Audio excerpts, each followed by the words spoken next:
আচ্ছা, 22 পর্যন্ত ছিল, আগের ভিডিওতে শেষ করেছিলাম। এখন হচ্ছে question number 23। X equal two 4 এর এর দুইটি চলক বিশিষ্ট সমীকরণের আকার হলো। আমরা এক চলক বিশিষ্ট সমীকরণকে দুই চলক বিশিষ্ট সমীকরণে আমরা পরিবর্তন করতে পারি। তো আমরা এখানে এক্স ইকুয়াল টু 4, এখানে একটাই চলক দেখা যাচ্ছে এক্স, তো সেটাকে আমরা ওয়াই কীভাবে আনবো? ওয়াই যদি না থাকে তো আমরা লিখে নেব 0 ইন্টু ওয়াই, তখনই সেটা হয়ে যাবে দুই চলক বিশিষ্ট সমীকরণ। তো এখানে কি লেখা আছে? এক্সের সহগ কত? এখানে 1, তার মানে 1 ইন্টু এক্স। এখানে কিন্তু কোনো ওয়াই নেই, কিন্তু এখানে দেওয়া আছে 1 ইন্টু ওয়াই, মানে হচ্ছে ওয়াই, তার মানে এই দুটো সমান নয়, এটা বাদ যাবে। 1 ইন্টু এক্স ঠিকই আছে, এক্স মানে 1 ইন্টু এক্স। আর যেটা বললাম একটু আগে, ওয়াই যদি না থাকে আমাদের লিখতে হবে 0 ইন্টু ওয়াই, কারণ 0 ইন্টু ওয়াই এর মান হচ্ছে 0, আর ডান দিকে 4। তাহলে আমাদের আনসার হচ্ছে অপশন নাম্বার বি। যদিও আমাদের আর কোনো অপশন দেখার প্রয়োজন নেই, বিশ্লেষণ করার প্রয়োজন নেই অন্য দুটো অপশন, কিন্তু তবুও আমি তোমাদের একবার দেখিয়ে দিচ্ছি। এখানে লেখা আছে 0 ইন্টু এক্স, মানে এক্সই নেই, সেটা হয় না, সেটা ভুল, কারণ এখানে এক্স আছে। এখানেও হচ্ছে 0 ইন্টু এক্স, এখানেও এক্স চলে গেল। 0 ইন্টু এক্স মানে এক্স নেই, কিন্তু এখানে এক্স আছে, তার মানে এই তিনটে হবে না। তো আমরা আগেই দেখেছি কোনটা হবে, option number B, 1 into x plus 0 into y. এভাবে তোমাদের যদি দেওয়া থাকে ওয়াই ইন্টু 4, তাহলে তোমরা লিখবে 0 into x plus 1 into y. তো যেটা নেই সেটার সামনে সহগ ধরে নেবে, সহগ 0, 0 দিয়ে সেটাকে দুই চলক বিশিষ্ট সমীকরণ তোমরা বানিয়ে নিতে পারবে। কাজে আমাদের এখানে অপশন হচ্ছে বি। 24, চিত্রে এবিসিডি একটি সামান্তরিক হলে কোন ডিএসি কত হবে? এই হচ্ছে একটা সামান্তরিক দেওয়া আছে, এখানে দেওয়া আছে এই দুটো কোণের মান দেওয়া আছে, আর বের করতে হবে ডিএসি, ডিএসি মানে এই কোণটার মান বের করতে হবে। দেখো, সামান্তরিকে কি ধর্ম আমরা জানি, সামান্তরিকের বিপরীত কোণগুলো সমান, এটা আমি ডান দিকে লিখে দিচ্ছি, এটা তোমরা শিখে যাবে। স্টার দিয়ে লিখছি,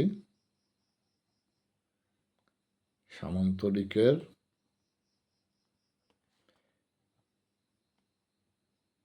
বিপরীত কোণগুলো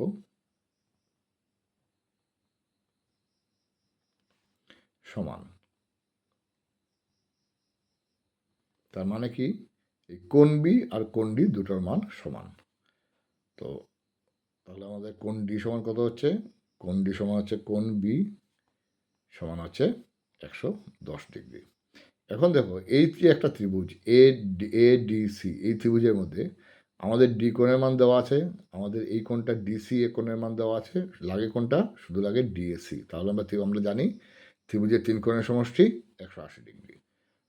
তো তোমরা বেশিরভাগই, আমি আশা করি তোমরা জানো, যা জানো না তাদের জন্য আমি লিখে দিচ্ছি,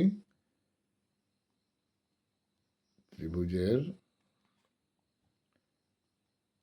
তিনটি কোণের সমষ্টি 180 ডিগ্রি। তো এই দুটো সূত্র তোমরা দেখে নেবে। এখন আমরা কি করব? অতএব ত্রিভুজ এডিসি থেকে পাই, কি পাই? কোণ ডি প্লাস কোণ ডিএসি, এই কোণটা হচ্ছে যেটা বের করতে হবে ডিএসি, কোণ ডিএসি প্লাস এই কোণটা হচ্ছে কোণ ACD, ACD equal to 180 degree. D কোণের মান বসিয়ে দাও, ডি কোণের মান কত? 110 ডিগ্রি। ডিএসির মান আমরা জানি না। আর এসিডি কত? এসিডি দেওয়া আছে 30 ডিগ্রি। তাহলে কত হলো? সমান 180 ডিগ্রি। তো 110 আর 110 আর 30 মিলে কত হচ্ছে? কোণ DAC equal to DAC plus 140 degree equal to 180 degree. তাহলে কি হবে? ইমপ্লাইজ কোণ DAC equal to 180 degree minus 140 degree, মানে কত হচ্ছে? 40 ডিগ্রি। বুঝতে পেরেছো নিশ্চয়ই? সামান্তরিকের বিপরীত কোণগুলো সমান, মানে এই বি কোণ আর ডি কোণ সমান, তো ডি কোণের মান হচ্ছে 110 ডিগ্রি। এখন আমরা এই ত্রিভুজ এডিসি ত্রিভুজের মধ্যে সবগুলো কোণ চলে আসলো, আমরা দুটো কোণের মান পেয়ে গেলাম, কোণ ডি আর কোণ ডিসিএ, আর আমাদের লাগবে কোণ ডিএসি। তো আমরা ত্রিভুজ এডিসি থেকে পাই কোণ ডি প্লাস কোণ ডিএসি প্লাস কোণ এসিডি, যেগুলোর মান দেওয়া আছে বসিয়ে দিলাম, দুটোর মান দেওয়া আছে।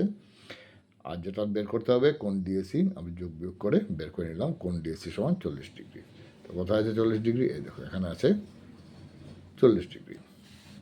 তারপরে প্রশ্ন 25, x ইকুয়াল টু 2 আর y ইকুয়াল টু -1 সমীকরণ x plus 3y equal to k এর একটি সমাধান হলে k এর মান কত হবে?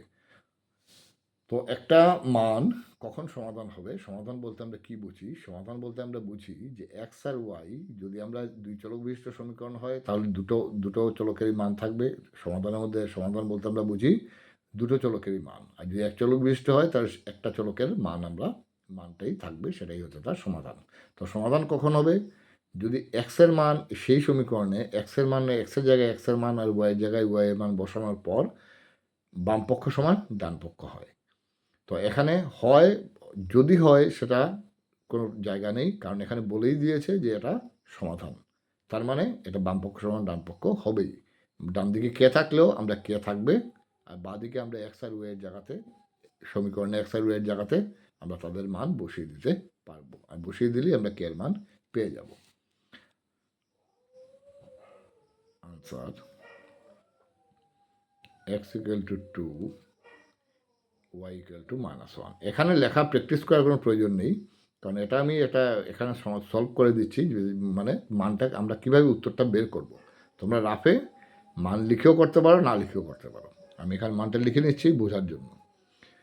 অতএব x plus 3y equal two কে ইমপ্লাইস এক্স কত 2, ওয়াই হচ্ছে 3 ইন্টু -1 ইকুয়াল টু হচ্ছে কে।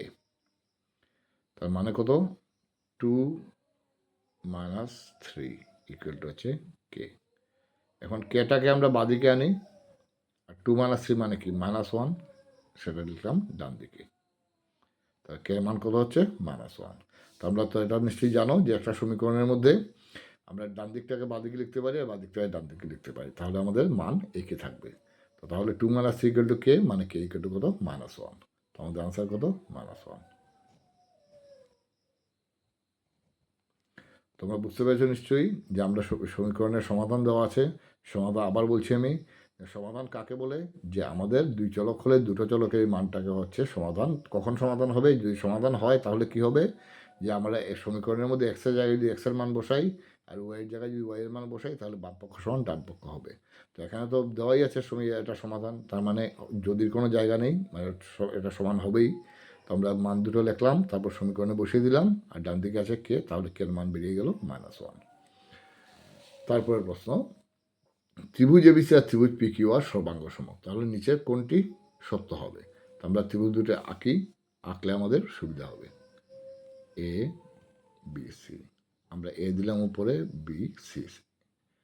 যে অর্ডারে আমরা দিয়েছি, মানে যেভাবে আমরা এর পর বি, বির পর সি, আমরা উপরের বিন্দুটাকে, শীর্ষবিন্দুটাকে এ দিয়েছি, তারপর বি দিয়েছি, তারপর সি দিয়েছি, সেই একইভাবে আমরা ত্রিভুজ পি কিউ আর আঁকবো। মানে আমাদের শীর্ষবিন্দুটা কত হবে? পি, তারপর কোনটা আসবে? কিউ, তারপর কোনটা আসবে? আর। সর্বাঙ্গ সম মানে তার অনুরূপ কোণ এবং অনুরূপ বাহু সবগুলোই সমান। তো অনুরূপ বাহুই এখানে দেখানো হচ্ছে। দেখো এবির অনুরূপ বাহু হচ্ছে পি কিউ, সি এর অনুরূপ বাহু হচ্ছে পি আর, এই হচ্ছে সি এ, সেটার অনুরূপ বাহু হচ্ছে পি আর। তো এখানে কি দিয়েছে? C A equal to P R, ঠিকই আছে। এবির অনুরূপ এটা কোনটা? হচ্ছে পি কিউ। এখানে কি দিয়েছে? AB equal to R P, মানে এটা ভুল। তারপর হচ্ছে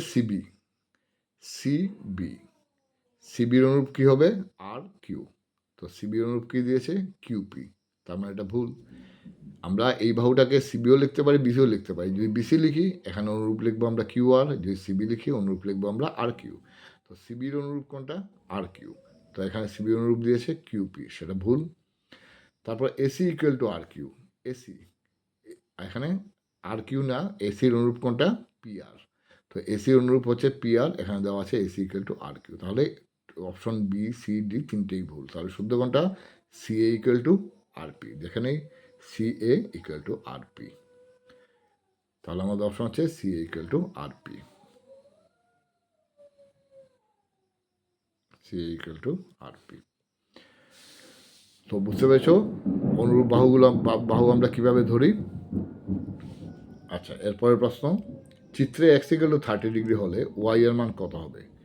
এই যে দুটো কোণ, এই দুটোকে বলে সরলরৈখিক জোড়া কোণ। দুটো কোণ এবং দুটোই একটা সরলরেখার উপর আছে, তো এই দুটো কোণকে বলে সরলরৈখিক জোড়া কোণ। এবং সরলরৈখিক জোড়া কোণ মানে একটা সরলরেখার উপর যতগুলো কোণ থাকবে সবগুলো যোগফল হচ্ছে 180 ডিগ্রি, আর দুটো কোণ থাকলে সেটা হচ্ছে জোড়া কোণ। তো সেই জোড়া কোণ দুটোর যোগফল কত হবে? 180 ডিগ্রি। তাহলে বলেছে ওয়াই এর মান নির্ণয় করার জন্য। তো এখানে সূত্রটা হচ্ছে সরলরৈখিক জোড়া কোণদ্বয়ের যোগফল 180 ডিগ্রি। এই দুটো হচ্ছে সরলরৈখিক জোড়া কোণ। কীভাবে? একটা সরলরেখার উপর দুটো কোণ আছে, যখন এরকম থাকে তখন কোণ দুটোকে বলে সরলরৈখিক জোড়া কোণ, এবং এই দুটো কোণের যোগফল সবসময় 180 ডিগ্রি। সবসময় যে একটা সরলরেখার উপর দুটো কোণ থাকবে এরকম কোনো ব্যাপার নেই। একটা সরলরেখার উপর যত খুশি কোণ থাকতে পারে, তাহলে যখন দুটোর বেশি কোণ থাকবে তখন আর এটাকে সরলরৈখিক জোড়া কোণ বলা হবে না, কিন্তু তখন সবগুলো কোণের যোগফল হয়ে যাবে 180 ডিগ্রি। তো এখানে জোড়া কোণ আছে, তার মানে 3y plus 2x equal to 180 degree. এখন কোনটার মান দেওয়া আছে? এক্সের মান দেওয়া আছে, তার মানে 3y plus 2 into 30 degree equal to 180 degree. তার মানে 3y plus 60 degree equal to 180 degree. এখন 60 ডিগ্রি ডান দিকে চলে যাবে, 180 ডিগ্রি মাইনাস 60 ডিগ্রি কত হচ্ছে? 3y equal two 120 degree. তার মানে y এর মান কত? 120 ডিগ্রি ডিভাইডেড বাই 3, তার মানে y ইকুয়াল টু 40 ডিগ্রি। টান দিয়ে দিলাম, y ইকুয়াল টু 40 ডিগ্রি। তো আছে এখানে y ইকুয়াল টু 40 ডিগ্রি। একদমই সহজ অঙ্ক, আশা করি তোমরা বুঝতে পেরেছো। সরলরৈখিক জোড়া কোণের যোগফল 180 ডিগ্রি। আমরা যে কোণ দুটো আছে সে দুটো লিখলাম 3y প্লাস 2y 180 ডিগ্রি। এখানে এক্সের মান দেওয়া আছে, বসিয়ে দিলাম এক্সের মান। তারপর আমরা সমীকরণ সমাধানের মতো আমরা এই যে মানটা দেওয়া আছে সেটা বের করে ডান দিকে নিয়ে গেলাম, তারপর মাইনাস করলাম, করে আমরা ওয়াই এর সহগ দিয়ে ভাগ করলাম, পেয়ে গেলাম ওয়াই এর মান কত? 40 ডিগ্রি। এরপরে প্রশ্ন 28, দুই চলক বিশিষ্ট একটি রৈখিক সমীকরণের সমাধান, তিনটে সমাধান দেওয়া আছে, তাহলে সমীকরণ কত হবে? তার মানে যেটাই হবে সেটা এই তিনটে বিন্দু তার সমাধান হবে, মানে এই তিনটে বিন্দুই সেই রেখাটার উপর থাকবে। তার মানে এই যে স্থানাঙ্কের এক্স স্থানাঙ্ক এক্সের জায়গায় আর ওয়াই স্থানাঙ্ক ওয়াই জায়গায় বসালে তিনটে বিন্দুর ক্ষেত্রেই আমাদের বাম পক্ষ সমান ডান পক্ষ হতে হবে। তো আমরা মুখে মুখে দেখে নিই, অনেকটা এখানে লাইভ পয়েন্ট আছে, সমীকরণ আছে, সেটা অনেকটা জায়গা লাগবে। আমরা সংক্ষেপে কীভাবে করা যায়, মুখে মুখেই দেখো। প্রথমটা হচ্ছে এক্স প্লাস ওয়াই 0, এক্সের স্থানাঙ্ক কত? -2, ওয়াইয়ের স্থানাঙ্ক 2, তো -2 প্লাস 2 কত? 0। তাহলে দেখো এটা মিলে যাচ্ছে, 0 ইকুয়াল টু 0। এখন দ্বিতীয় বিন্দুতে আসি, 0 আর 0, এক্সের মানও 0, ওয়াইয়ের মানও 0, সেটা যদি এখানে বসাই তাহলে 0 প্লাস 0 ইকুয়াল টু 0, ঠিকই আছে। তার মানে এটাও আমাদের সমাধান হচ্ছে 2 মাইনাস 2, তো এক্সের মান 2, ওয়াইয়ের মান -2, তাহলে 2 মাইনাস 2, এক্সের জায়গায় 2 বসবে, ওয়াইয়ের জায়গায় বসবে -2, মানে প্লাসে মাইনাসে কত? মাইনাস 2 মাইনাস 2 কত? 0। তার মানে এই তিনটে বিন্দুই এই সমীকরণটাকে সিদ্ধ করছে, এটাকে বলে সমীকরণকে সিদ্ধ করা। মানে এই তিনটি বিন্দুই এই সমীকরণের যে রেখাটা হবে সেটার উপর আছে। তো আমাদের ক্ষেত্রে আমাদের উত্তরটা হবে a x plus y equal to 0। তিনটের জন্য আমি এই লম্বা জিনিসটা আমি দেখাবো না, কিন্তু আমি একটাতে আমি চেক করে দেখাই যে কীভাবে এটা হবে না। নেক্সট দেখে নাও 2x মাইনাস ওয়াই, তো এক্সের মান কত? -2, তো 2 ইন্টু -2 কত? -4, আর ওয়াই হচ্ছে 2, মানে হচ্ছে -4 -2, তো -4 -2 কত? -6, -6 ইকুয়াল টু 0। এটা শুদ্ধ না অশুদ্ধ? অবশ্যই অশুদ্ধ, তাহলে আর বাকিগুলো আর দেখার প্রয়োজন নেই। তো এভাবে বাকিগুলো আর হবে না, যেটা হবে সেটা পেয়ে গেলে সেখানে তোমরা টিকমার্ক দিয়ে দিতে পারবে। তো এটার কীভাবে হচ্ছে আমি দেখিয়ে দিই একবার, যে তোমার যখন -2, 2, তখন আমরা হচ্ছে x plus y equal to 0 implies -2 + 2 equal to 0। তার মানে হচ্ছে 0 ইকুয়াল টু 0। তারপরে হচ্ছে আসবে 0,0 implies x + y equal to 0। মানে এভাবে আমি লিখলাম এটা বোঝানোর জন্য। এখানে এটা কোনো নির্দিষ্ট প্যাটার্ন নয় যে এভাবেই লিখতে হবে। এগুলো সব রাফ ওয়ার্ক তোমরা যে কোনো রকমভাবে করতে পারো। বিন্দু তার সমীকরণ। এখন মানটা বসিয়ে দিলাম 0 + 0 ইকুয়াল টু 0। তার মানে কত? 0 ইকুয়াল টু 0। তৃতীয় বিন্দুটা হচ্ছে 2, -2 2, -2 সমীকরণটা হচ্ছে x + y ইকুয়াল টু 0। এখন বসিয়ে দাও 2 + -2 ইকুয়াল টু 0। তো এখানে যদি আমরা জানি, কিন্তু কারোর যদি কোনো অসুবিধা থাকে সেজন্য আমি ব্র্যাকেট ওঠানোর পর্যন্ত আমি দেখাচ্ছি। প্লাস আর ব্র্যাকেটের মধ্যে সংখ্যার 2 এর চিহ্ন আছে মাইনাস, আর বাইরে আছে প্লাস। প্লাসের মাসে কী হবে? মাইনাস। 2 - 2 equal to 0। 2 - 2 কত? 2 - 2 মান 0, 0 ইকুয়াল টু 0। তাহলে সবগুলোতেই বেরোচ্ছে 0 ইকুয়াল টু 0। আমাদের উত্তর হচ্ছে x + y ইকুয়াল টু 0। তো তোমরা যদি মুখে মুখে একটা রাফে এমনি কিছু না লিখে শুধু সমীকরণের মধ্যে মান বসে বসে বের করে নিতে পারো, কোনো অসুবিধা নেই। তো আমি শুদ্ধ নিয়মটা দেখিয়ে দিলাম, তোমরা সেটা প্র্যাকটিস করে যেভাবে তোমরা পারো সেভাবে করবে। শুধু উত্তরটা যেন শুদ্ধ হওয়া আছে। কারণ বিন্দু আছে 3টে, ভুল করে যদি কোনো একটা দেখলে 2টো বিন্দুতে 0 ইকুয়াল টু 0 হচ্ছে, কিন্তু 3 নম্বরটা ভালো করে চেক করলে না, তাহলে কিন্তু এটা ভুল হয়ে যাবে। কাজেই খুব সাবধানে করবে। যদি মনে করো ভুল হতে পারে, তাহলে প্রত্যেকটা আলাদা করে বসিয়ে রাফে মান বের করে উত্তরটা দেবে। Next question number 29। যদি 10 to the power x equal to 64 হয়, তাহলে 10 টু দি পাওয়ার x/2 এর মান কত হবে? Answer 10 to the power x equal to 64। আমাদের কি লাগে? 10 to the power x/2। x/2 মানে কি? x/2 মানে হচ্ছে x ইন্টু হাফ। মানে হাফের সঙ্গে যখন x পূরণ হয় তখন হয় x/2। তো আমরা x/2 আমাদের ঘাতে যদি আমরা x/2 আনতে চাই, তাহলে আমাদের ঘাতটাকে হাফ দিয়ে গুণ করতে হবে। কারণ হাফ দিয়ে এক্সকে গুণ করলেই আমাদের হবে x/2। তাহলে আমরা দুদিকেই আমরা ঘাত নিয়ে নেব half. 10 to the power x whole to the power 1/2 equal to 64 to the power 1/2 implies x into half মানে x/2। তাহলে হচ্ছে এখানে 10 টু দি পাওয়ার x/2। আর 64 মানে কি? 8 স্কোয়ার। এখন কি হবে? এই স্কোয়ারের মানে এই যে ভেতরের যে ঘাতটা আছে সেটার সঙ্গে বাইরের ঘাত গুণ হবে। তো ভেতরের সঙ্গে বাইরের ঘাত গুণ হলে কত কী হবে? 1 হয়ে যাবে। 2 ইন্টু হাফ ক্যান্সেল, কাটাকাটি হয়ে গেল। 8 টু দি পাওয়ার 1 মানে হচ্ছে 8। তাহলে আনসার কত হচ্ছে? 10 to the power x/2 equal to 8। 10 to the power x/2 equal to 8। আশা করি বুঝতে পেরেছ। মূল জিনিসটা হচ্ছে এখানে এটাই, x/2 হচ্ছে x ইন্টু হাফ। তাহলে আমরা দুটো দিকেই আমরা 10 টু দি পাওয়ার এক্সকে যদি আমরা x/2 করতে চাই, আমরা ঘাতকে গুণ করতে হবে হাফ দিয়ে। তো সেই জন্য দুদিকেই আমরা ঘাত নিয়ে নিলাম হাফ। তো এটা হয়ে গেল 10 টু দি পাওয়ার x/2। আর 64 মানে হচ্ছে 8 স্কোয়ার। 8 স্কোয়ার হচ্ছে 2 আর হাফ গুণ হয়ে যাবে, গুণ হয়ে থাকলো 8 টু দি পাওয়ার 1 মানে হচ্ছে 8।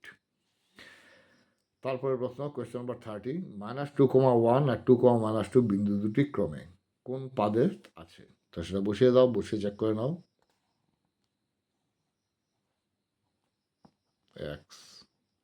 x ড্যাশ y ড্যাশ, এটা হচ্ছে প্রথম পাদ, এটা হচ্ছে দ্বিতীয় পাদ, এটা হচ্ছে তৃতীয় পাদ, এটা হচ্ছে চতুর্থ পাদ। ঠিক আছে? আচ্ছা, -2,1। তো -2 এটা হচ্ছে মূলবিন্দু। এক্সের স্থানাঙ্ক প্রথমে হচ্ছে মাইনাস। তো এক্সের স্থানাঙ্ক যদি মাইনাস হয়, তাহলে এক্স অক্ষের ঋণাত্মক, এটা হচ্ছে লেফট সাইড, বাঁ দিকটা হচ্ছে ঋণাত্মক দিক, মূলবিন্দুর ডান দিকটা হচ্ছে ধনাত্মক দিক। তো প্রথমে ঋণাত্মক আছে, -2 আছে, মানে এক্স অক্ষের ঋণাত্মক দিকে যাবে। যে কোনো একটা মনে করলাম, এতটুকুই হচ্ছে -2। 1 মানে হচ্ছে ওয়াই স্থানাঙ্ক 1, মানে ওয়াই এর ধনাত্মক দিকে যাবে 1 একক। তো ওয়াই এর ধনাত্মক দিক হচ্ছে উপরের দিক। আমি মনে করলাম এইটুকু হচ্ছে 1, তার মানে বিন্দুটা মনে করো এখানে। তাহলে কোন পাদে হলো? দ্বিতীয় পাদে। তারপর হচ্ছে 2, -1 মানে এক্স ধনাত্মক। তো এক্স ধনাত্মক মানে মূলবিন্দুর ডান দিকে যাবে। গেল, আর 1 হচ্ছে মাইনাস, মানে ওয়াই অক্ষের ঋণাত্মক দিক, মানে এই হচ্ছে নিচের দিকটা হচ্ছে ওয়াই অক্ষের ঋণাত্মক দিক। তো এখানে গেল, তারপর একটু নিচে নামবো, তার মানে এটা হচ্ছে এখানে হবে। এখানে মানে একটা আপেক্ষিক আর কি, এটা কোনো নির্দিষ্ট না, এটা একটু ডান দিকে বা বাঁ দিকে, কারণ আমি এখানে কোনো বিন্দু বসাইনি, শুধু পাতটা বের করার জন্য বসিয়েছি। তাহলে একটা কোন পাদে হলো দ্বিতীয় পাদ, একটা হচ্ছে চতুর্থ পাদ, তাহলে দ্বিতীয় আর চতুর্থ পাদে অবস্থিত। বাকিগুলো আর দেখার কোনো প্রয়োজন নেই। দ্বিতীয় আর চতুর্থ পাদ, অপশন হচ্ছে এ। নেক্সট, এবিসিডি একটি রম্বাস আছে, এটা পরের ক্লাসে দেবো। কোয়েশ্চেন নাম্বার 32 দেখো, ডাবল স্টার দেওয়া আছে, খুব ইম্পর্টেন্ট প্রশ্ন, টেস্ট বোর্ড এই প্রশ্নটা অনেকবার এসছে। X plus b y plus c equal to 0 সমীকরণের লেখ, মানে আমরা গ্রাফ যেটা আঁকি, মূলবিন্দু দিয়ে যাওয়ার শর্ত কি? আমাদের x plus b y plus c এই আকারে, মানে 2x প্লাস 3y প্লাস 5 বা এক্স প্লাস ওয়াই প্লাস 3 সবগুলোই হচ্ছে x plus b y plus c আকারে আছে। সেটা মূলবিন্দুতে যাওয়ার শর্ত হচ্ছে এই সিটা থাকবে না, মানে সি এর মান 0 হবে। মানে আমাদের সমীকরণটা এরকম হবে যে 2x plus 3y equal to 0 বা x plus y equal to 0, এটা হচ্ছে এক্স প্লাস বিওয়াই আকার। তো এখানে হতে হবে সির মান 0, তো সির মান 0, টিকমার্ক দিয়ে দিলাম। এটা খুব ইম্পর্টেন্ট প্রশ্ন, যে x plus b y plus c equal to 0 সমীকরণের লেখ মূলবিন্দু দিয়ে যাওয়ার শর্ত হচ্ছে সি ইকুয়াল টু 0। তারপরের প্রশ্ন, এটা জ্যামিতির প্রশ্ন, ঠিক আছে, জ্যামিতি নেক্সট ক্লাসে হবে, নেক্সট ভিডিওতে দেবো। 34, নিচের কোনটি ত্রিভুজের সর্বাঙ্গসম তার শর্ত নয়? এ এ এ ত্রিভুজের সর্বাঙ্গসম, দুটো ত্রিভুজের সর্বাঙ্গসম দেখাতে হয়, তো আমরা কীভাবে সর্বাঙ্গসম দেখাতে পারি? তিনটে কোণ সমান হয় কি? আচ্ছা, এটা পরে আসবো।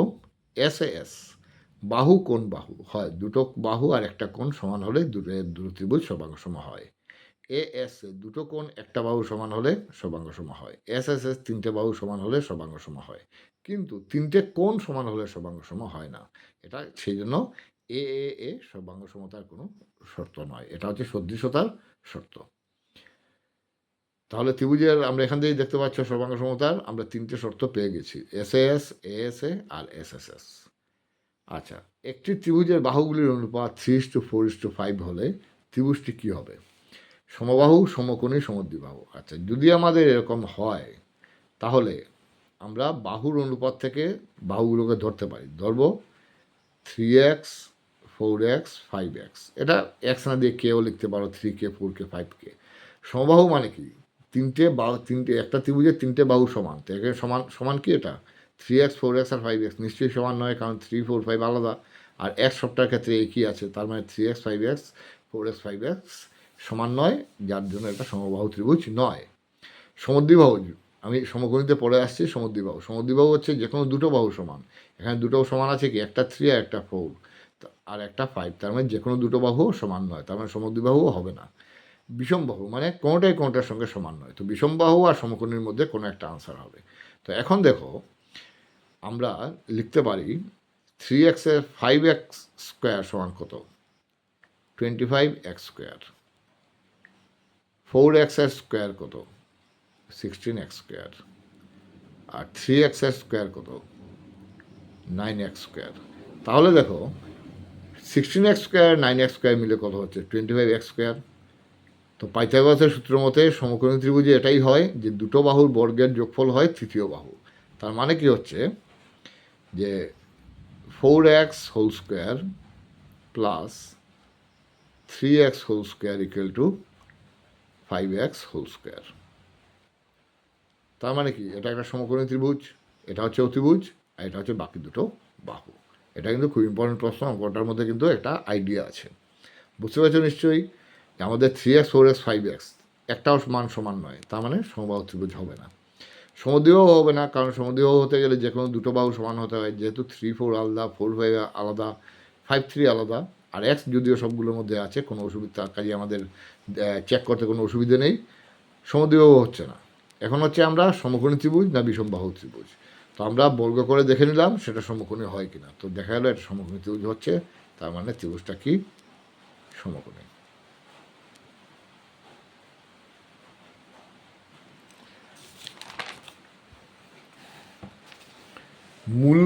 মূলবিন্দু হইতে 3,4 এর দূরত্ব, এখানে একটা সূত্র লিখে রাখো।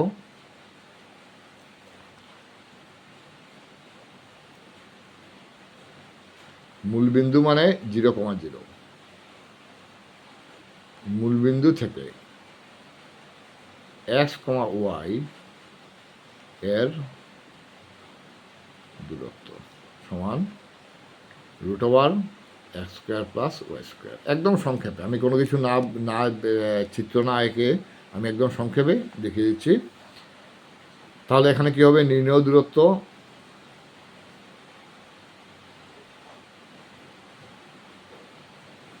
সমান √(c²). এক্স আর ওয়াই যায়, এক্সের জায়গা আছে 3, ওয়াই জায়গা আছে 4, 3² + 4², মানে কি √9 + 16, মানে √25। √25 মানে কত? √5² মানে হচ্ছে 5। তার মানে মূলবিন্দু থেকে 3,4 এর দূরত্ব হচ্ছে 5, মানে অপশন নাম্বার ডি। তো সূত্রটা শিখে রাখবে, তাহলে খুব সহজেই এটা করে নিতে পারবে। আর সেটা যদি তোমরা গ্রাফ পেপারে বসাও, আমরা যে আমি স্থানাঙ্ক এটা বসিয়ে যে আমি দেখাই, সেটাও করতে পারবে। সেটা অনেক কঠিন বা একটা কঠিন না, সেটা অনেক বড় নিয়ম, সেটার প্রয়োজন নেই। তোমরা শর্ট কোয়েশ্চেনের জন্য শুধু এই সূত্র দিয়েই করে নিতে পারবে। সমকোণী ত্রিভুজের সমকোণের বিপরীত বাহুকে কি বলে? এর খুব সহজ প্রশ্ন। একটা সমকোণী ত্রিভুজ কাকে বলে? যার একটা কোণ সমকোণ। এই হচ্ছে একটা সমকোণী ত্রিভুজ। একটা বক্স দিলাম, বইয়ের মধ্যেও দেখবে অনেক জায়গাতে বক্স দেওয়া আছে, মানে বোঝায় এটা সমকোণ মানে 90 ডিগ্রি। এটার বিপরীত বাহু কোনটা? এটাকে বলে অতিভুজ। সমকোণের বিপরীত বাহুকে বলে অতিভুজ। আর অতিভুজ হচ্ছে একটা সমকোণী ত্রিভুজের সবচাইতে বড় বাহু। 6√5 × 2√5 একদমই সহজ। 6 আর 2 দুটোই রুটের বাইরে আছে, পরিমেয় সংখ্যা, দুটো ইন্টু হয়ে যাবে 12। আর √5 আর √5 ইন্টু হলে কী হবে? 5, মানে সমান হচ্ছে 60। আর এটা কেন 5 হয়? √(x) এটা সূত্র হিসেবে লিখে নিতে পারো, যারা জানো না লিখে নিতে পারো। √(x) × √(x) সমান হচ্ছে x। বা তোমরা আরেকটা লাইন লিখতে পারো, √(x) whole square, √(x) whole square সমান কত? x। √(x) × √(x) সমান হচ্ছে √(x) whole square equal to হচ্ছে x। তাহলে √5 × √5 আমরা আলটিমেট শেষের রেজাল্টটাই আমরা মধ্যে √(x) হোল স্কোয়ার লেখার কোনো প্রয়োজন নেই। সেটা ব্রড কোয়েশ্চনে যখন বড় অঙ্কতে তোমরা যাবে সেটা লিখবে মুখে মুখে। √(x) × √(x) মানে হচ্ছে x, √5 × √5 মানে হচ্ছে 5। 12 × 5 কত? 60। আয়তক্ষেত্রের প্রতিটি কোণের মাপ, খুবই সহজ প্রশ্ন। আয়তক্ষেত্র হচ্ছে এটা হচ্ছে আয়তক্ষেত্র। আয়তক্ষেত্রে প্রত্যেকটা কোণের মাপ হচ্ছে,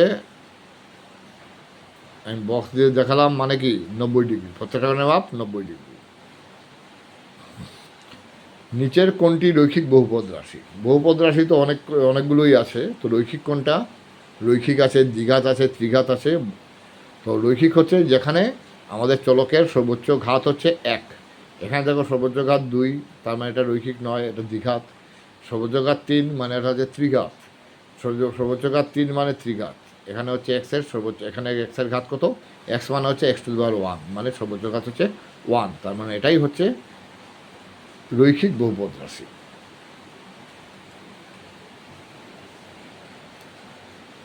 আচ্ছা, আমি এখানে সেকেন্ড ভিডিওটা স্টপ করছি। নেক্সট যে ভিডিওটা আসবে সেটাতে বাকি যে অল্প কয়েকটা অঙ্ক আছে আমাদের MCQ, সেটা দিয়ে দেবো। সঙ্গে ডেসক্রিপটিভ যেটা আছে বাকি যে 48 মার্কস সেটাও দিয়ে দেবো।